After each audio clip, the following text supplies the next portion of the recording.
Hello, everyone. It is Emily. Welcome back to the Kaleidoscope podcast. I am so very glad that you are here today, and I hope you're having a wonderful day. My day's going well, thanks for asking. I had a really good coffee today. I went outside, it was sunny. My cat was jumping on the blinds. It's been a great day. I've been having a lot of fun. Today, I want to talk about things that I've learned in my first year of being post grad. I graduated college in the May of 2024, which I've said so many times, we get it, no one cares, moving on. And now we find ourselves in August of 2025. More than a year has passed, which is weird because it feels like more time has passed, if that makes any sense. But nonetheless, here we are 15 months post grad, and I've learned some things, you know? I've learned surprising things. I've learned things I was expecting to learn. I've learned things that I didn't really want to learn, but too bad, that's life. And today I wanted to discuss some of these things so you can either prepare yourself if you have not yet graduated, or if you have graduated, you can find someone to commiserate with. I mean, relate to in some of these things. And so, without further ado, welcome to episode 4 Things I've Learned in My First Year of Postgrad. The first thing that I would like to discuss today is friends. So, when I graduated college, I had the most amazing friend group ever. Senior year, a lot of us were living in the same sorority house together, so we were literally next door to each other or around the hall. And if not, all my other best friends were within a literal 5-minute radius, as most college campuses go. And when I graduated college, I was on a little friendship high. You know, I have the best friends in the world. No one can ever replace them. We've done all these amazing things together. This is great. Fast forward, I moved to a new city. Granted, I did move alone in the sense that I'd literally never been to the area and I came and lived all by myself. So that's kind of on me. But something I've realized about post grad is that it is so much harder to make friends. And I don't want to say that to scare you. It is so different making friends outside of college, because in college, you're forced into proximity with people in your classes who literally have the same interest as you. And that automatically is a gateway to connecting with them. I was a communications major. Everyone in my classes was pretty much just like me. It was so easy to make friends. And every new class I was in, I would make a new friend literally on the first day and keep them throughout. But in the real world, everyone is a different age. And I know that sounds so obvious and dumb, but at my first job, it was almost shocking when there was a point when people were going around and saying their ages, and I was like, wait, I literally thought all of you were 24, 25. What do you mean you're 30? What do you mean you're late 20s? Like, I thought we were all like 23. And it's like the first time in your life where you're not surrounded by people of the same age as you. Obviously, yes, you're going to have some coworkers who are the same age as you. It depends where you work, but just in general, like, it's kind of weird that everyone around you isn't the same age. And it also just becomes harder to make friends because you need to really seek out your own social interactions. In college, class was literally a social interaction. Going and eating lunch at your sorority house, that was a social interaction. Just going to the dining hall, social interaction. Anywhere you were walking around campus, you would see people you knew. It's like all these people you know are in a really small space. When you go into the real world, you're just in this really big space. And it's a kind of, how do I make this space smaller? Because in college, you join a club, you join an honor society, you do different things to make your college experience feel smaller. And you do the same thing in the real world, but it's just a lot harder to find those things to make your world smaller. So myself, what I've been doing is struggling. I want to say I have a couple really wonderful friends here, but I got super lucky that my first job out of college, I had the most amazing coworkers and I built really strong friendships with them. and through them I'm kind of meeting people and doing things like that. But I'm honestly going to join Bumble BFF. If you have no idea what I'm talking about, essentially Bumble's a dating app, but they also have an app where you can literally just connect with friends. And I think I'm going to do it because why the heck not? And if I sign up and everyone's super weird, I'll just delete it and move on. But I really want to expand my social circles, and it can just be kind of hard to do that. Something else about friends is sometimes after a long week of work, you're so drained that you don't even want to be social on the weekends. Which, oh my goodness, that was so shocking to me because my whole life in college was being social on the weekends. But it's so weird to have a full schedule and a job, and Friday hits and you're like, oh my gosh, I'm so excited to get home, have dinner, and then just sit on the couch and read a book. What? Was I not just able to rally for 5 days straight and stay up until 4 a.m. every other day and be a totally normal functioning human?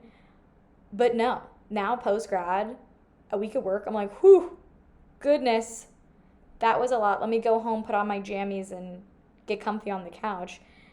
That was so shocking to me. Yes, I still go out and I'm social, but you honestly might want to do it at a smaller frequency than what you're used to. And that might be shocking to you. So be prepared that you're probably going to lose interest in some of the things you were interested in while you were at college, because also post-grad, not everybody is doing all the things that you used to. For example, I used to go out literally every single weekend. I'm not saying everybody, but most people who have a full-time job don't necessarily go out every single weekend. Or if they do, they probably don't go out Friday and Saturday and Sunday. What? But you kind of start to adapt to what other people around you are doing. And when you're full-time and you have a job, a lot of people aren't going out every single weekend. Obviously, I'm not saying that you can't or that people don't, but overall, it just kind of changes. And sometimes after a long week, you don't want to freaking do anything. But making friends has been harder, for sure. And that's why I also think like it's so important, especially if you're going to go somewhere by yourself, move somewhere by yourself, you need to be really happy and content on your own, because you're going to be spending a lot of time by yourself. And again, that should not be something you're scared of, but something you should be preparing for. Like, you should really know yourself and love yourself. So in those moments where maybe you're not surrounded by 7 of your best friends all the time, that you can still find content and happiness. But yes, I'm going to join Bumble BFF. I will keep y'all updated on that. Maybe you should download it as well. Or they have this little, my mom always talks about this little meetup app. There's so many different things out there to help you find people to connect with that I'm going to lean into it and look into it. And also I want to say to all my friends here, I love you all dearly. I'm not trying to replace you, but I think it's important to continue to build your social circle. You get what I'm saying. The next one I want to talk about is cooking is literally the worst. Deciding what you're going to have for dinner, the worst. Deciding what you're going to have for lunch, terrible. Planning out your meals, having a full long day of work, getting home, and then having to cook something, oh my gosh, literally the worst thing ever. And let me just say, I can cook, okay? I make salmon, I make roasted potatoes and broccoli and different meats, and I can cook, okay? But I really don't want to do it.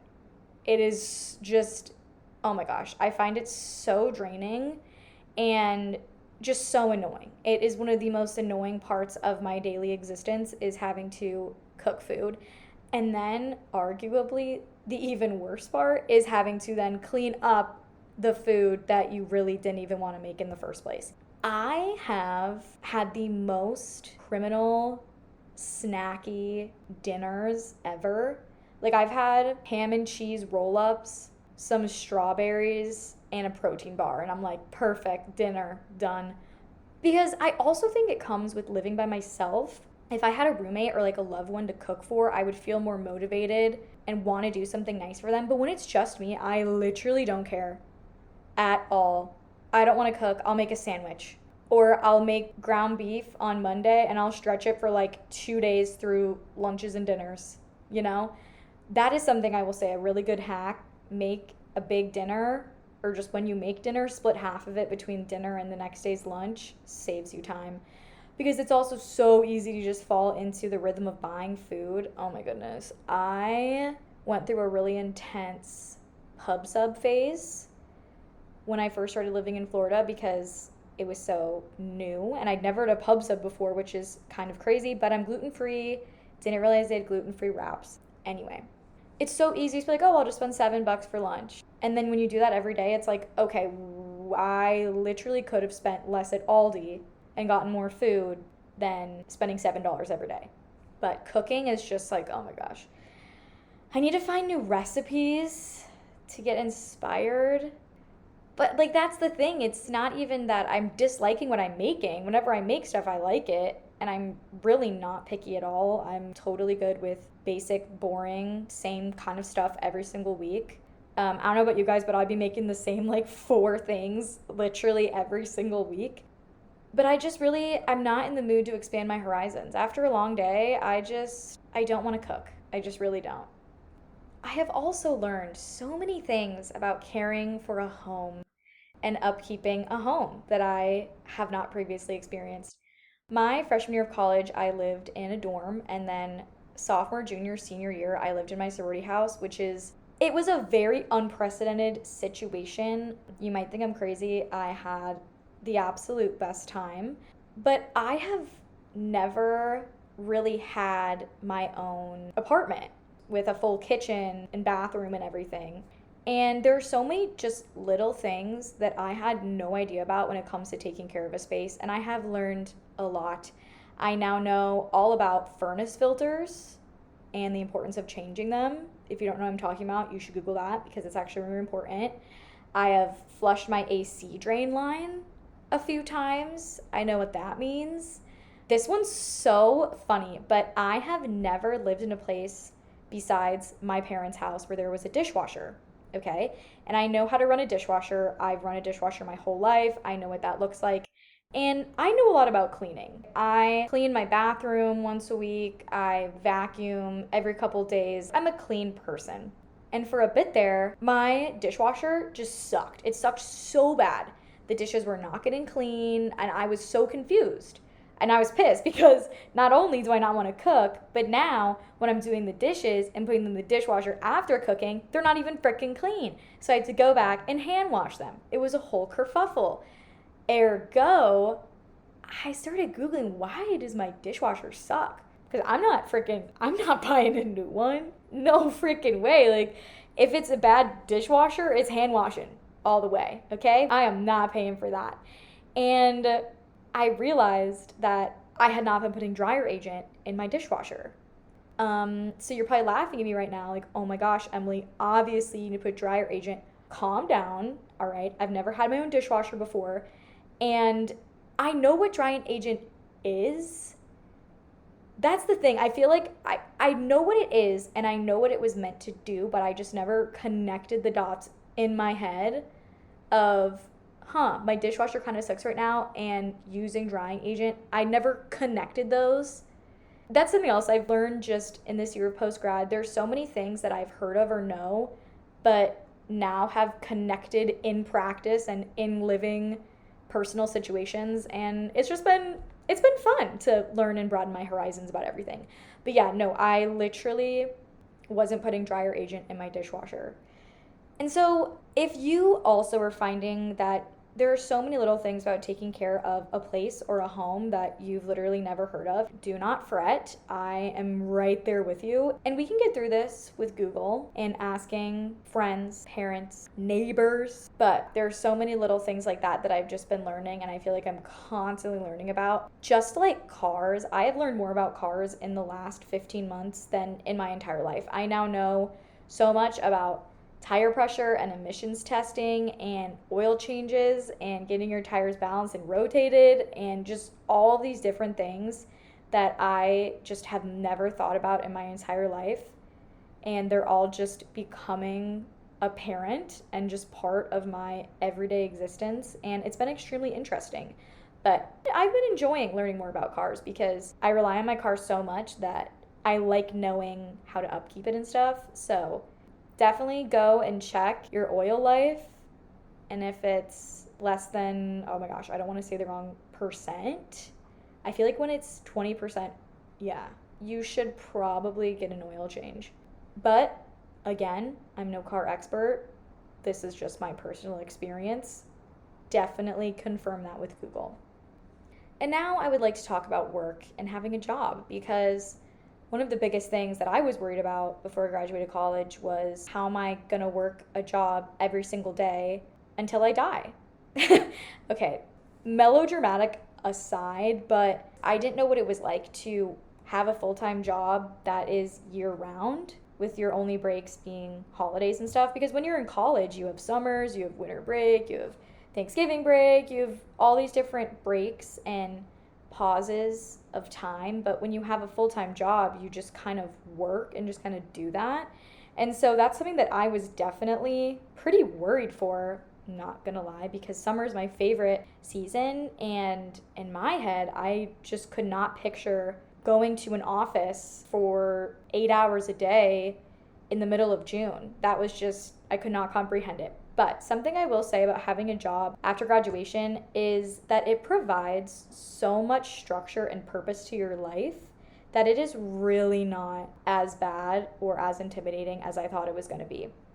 It is nice knowing what you're gonna do with your days and kind of planning around that. That is a really good feeling, to be like, okay, tomorrow, this is the day. And you truly do just adapt to a new normal and build out a new routine. And it was not as hard to do as I was expecting.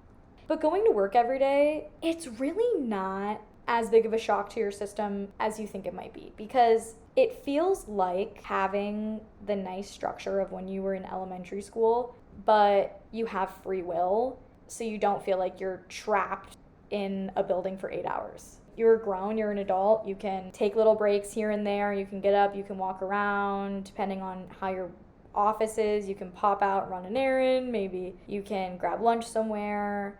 It's not as constrictive as you're thinking that it's going to be. And overall, it feels really good to have a purpose, to be working towards something, to be having activities to do, a to-do list. Maybe not everybody feels that way, but I personally get a lot of fulfillment from work. It brings me joy knowing that I'm doing something to directly impact something or someone else. And also, it is so freaking nice to make your own money. If you've ever had a job before, you know that it's so freeing to have money that you've made, so you can necessarily decide what you want to do with it. But when you have a full-time job, you're probably going to be making more money than you've ever made in your life. Even if on the grand scheme of things, maybe it's not an incredibly high salary if you're on salary, or an incredibly high paycheck, but for most people, once you leave college, you start making more money than you've ever made in your entire life. And it is seriously such a good feeling. Side note, make a budget, be responsible.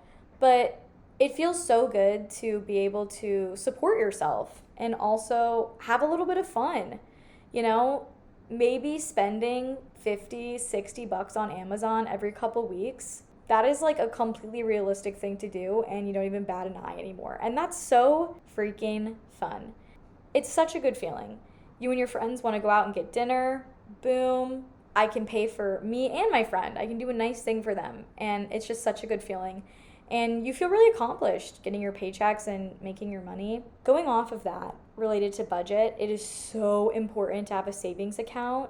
Something else that I'm kind of working through right now is, your first job out of college most likely is not your dream job, and it is gonna be hard to find your second job.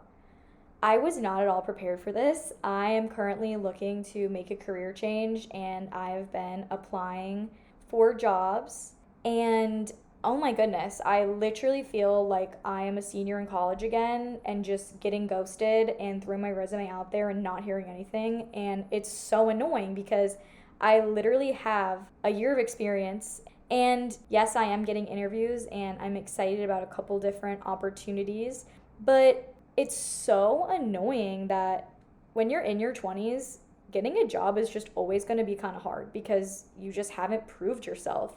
And I was not prepared for that. I always thought that first job out of college, yep, that's the really hard one to get.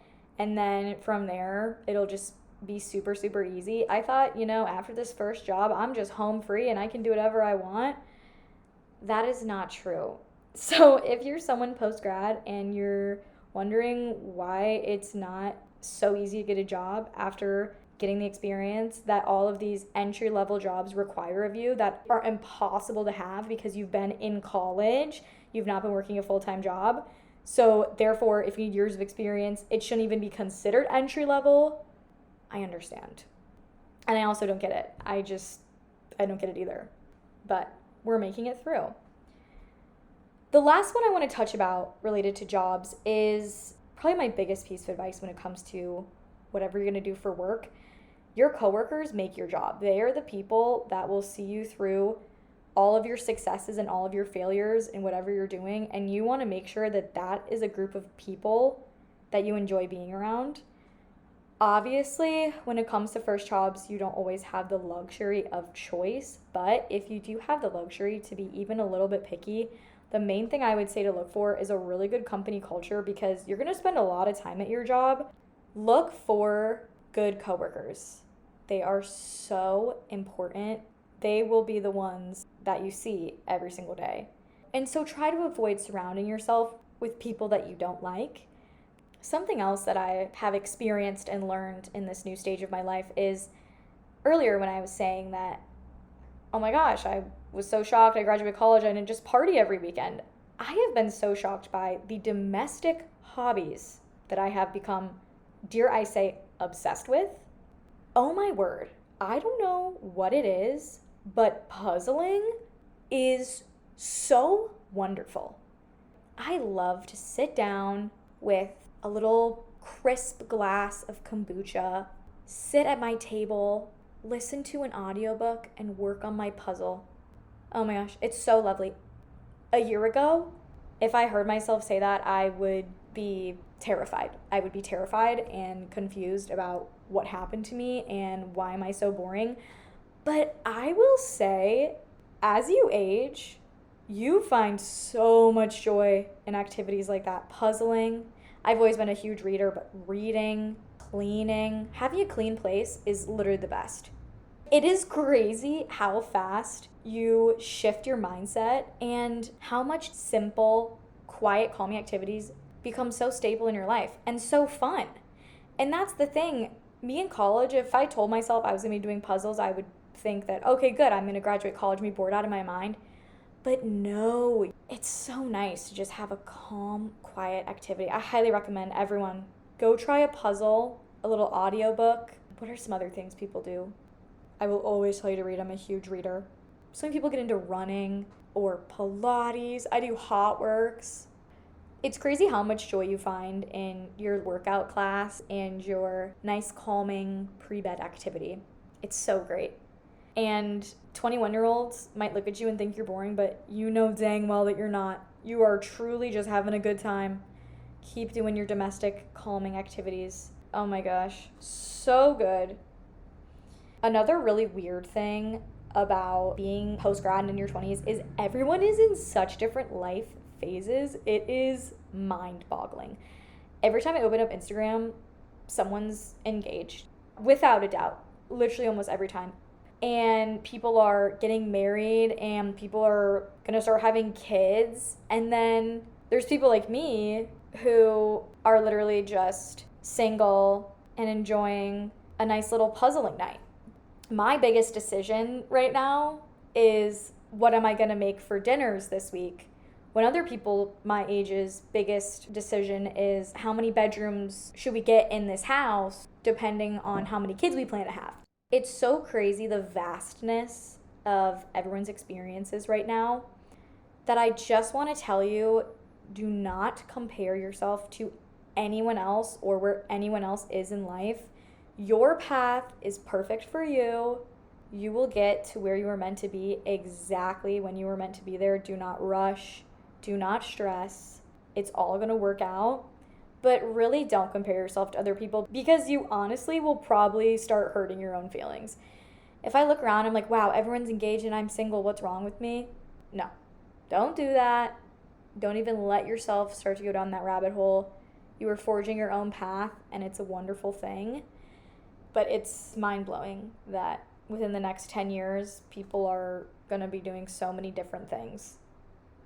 Another thing post grad related is it's so important to get out of your comfort zone in this period of time.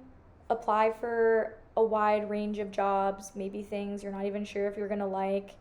Try new things, push yourself to meet new people, put yourself in situations where you normally would not be.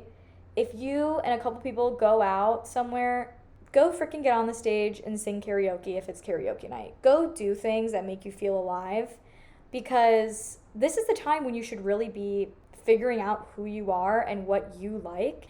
And your time is precious. Try new things. Say no when you want to say no. Say yes when you want to say yes.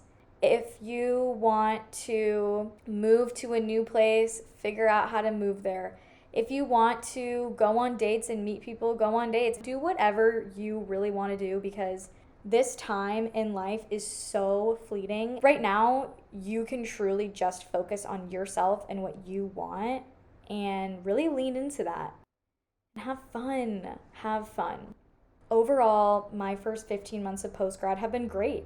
My first job was wonderful. I gained so much great experience. I met the most amazing coworkers because of that job. I have also moved to a new city.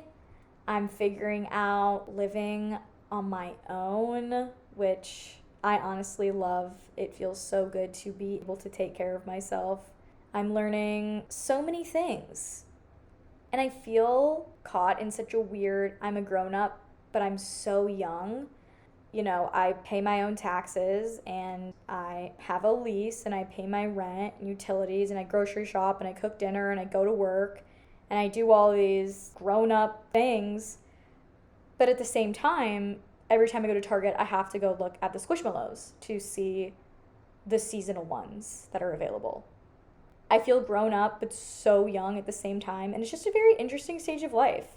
And so if you're out there and you're post-grad, even just in your 20s in general, and you've related to any of these things and you feel sometimes just a little bit awkward and that this is just such a big unknown, I want you to know that I understand. We're going to figure it out together, and we're going to have a lot of fun while we do it. Everything's going to work out exactly how it's meant to, and we're not getting younger or hotter, so it's time to start living. Well, I really feel as though I don't have much else to say. I might, but I'm not sure. I always start recording and I usually type up a little list of stuff that I want to talk about, and then I just start talking, and I usually don't stick to that list, or I don't talk about things on the list, and then I realize I've just been sitting here talking for 40 minutes, and I really hope that any coherent points were made, because I'm honestly not sure. But that is all that I have for today. Please download the podcast, give it a review, give it a rating. All of these things really, really help me to boost my content to more people. My goal here is really just to build a community of people who are in their 20s or just kind of young adults in general, who are just navigating life and wanting to build a life that they love, and just kind of talking about and working through all the things that go along with that. So follow the podcast Instagram at kaleidoscope.pod. You can follow my personal Instagram at emilywile_. I am so excited to talk to you guys soon. Have a wonderful rest of your day, and go text or call someone that you haven't talked to in a while. Go catch up with someone. And I will see you all in the next one. Bye.